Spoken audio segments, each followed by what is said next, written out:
Área dos piquetes, os 12 piquetes, né, na área total de 7,7 hectares. As novilhas entraram dia 2 de janeiro. O peso delas, na média, era 220 quilos, né? Só no sistema a pasto, elas não estavam sendo suplementadas. Hoje, dia 3 de fevereiro, elas foram pesadas novamente, né?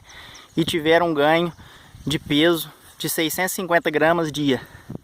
Ou seja, né, elas pesaram o total de 240 quilos na média na data de hoje, né? Então significa um ganho de 650 gramas só a pasto de média por dia nesses últimos 30 dias, né? Então a partir de hoje elas vão receber um suplemento proteico energético, né, com 20% de proteína a 0,2% do peso vivo.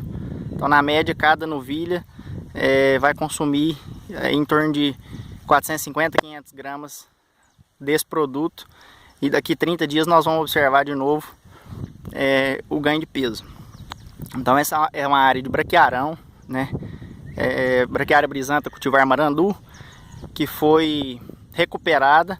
Esse pasto já tem de mais de 15 anos, né? E está com essa lotação aqui das 53 novilhinhas nessa área de 7,7 hectares.